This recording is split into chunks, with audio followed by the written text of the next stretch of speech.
अविश्वास प्रस्ताव का निश्चित रूप से ये मत नहीं होता कि उसका उद्देश्य सरकार को सिर्फ गिराना ही नहीं होता है।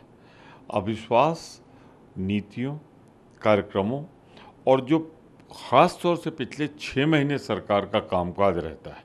अब चूंकि ये पहला अविश्वास प्रस्ताव है तो पिछले 4 साल का जो उनका असफलताएं उसको उजागर करने का मौका मिलेगा। विपक्ष की पहली जीत हो गई है कि अविश्वास प्रस्ताव के लिए स्वीकृति मिल गई है। देश का माहौल ठीक नहीं है, कश्मीर का माहौल ठीक नहीं है, किसानों की हालत ठीक नहीं है।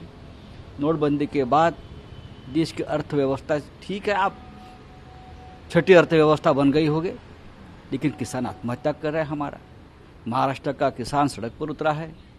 ये सभी जो बातें अगर देखें तो इस देश की जनता का बहुत बड़ा तबका जो है उनका सरकार पर विश्वास नहीं रहा है। लोकतंत्र में जो विरोधी है उनकी बात सबसे पहले सुननी चाहिए।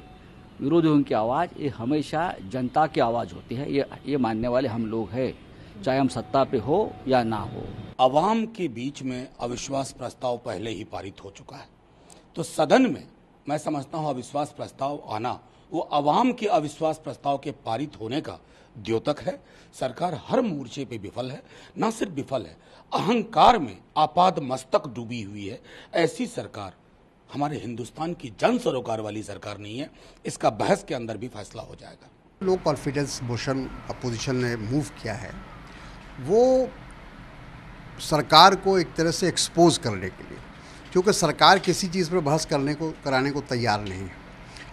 और नो कॉन्फिडेंस मोशन का जो उद्देश्य होता है वो ये होता है कि सरकार की जो विफलताएं हैं हर मोर्चे पर, उसको कैसे देश के सामने रखा जाए, देश की जनता के सामने रखा जाए। तो मैं समझता हूँ कि इससे अच्छा अवसर विपक्ष को नहीं मिलेगा और ये बात अविश्वास प्रस्ताव के ही माध्यम से बेहतर तरीके से रखा जा सकता था।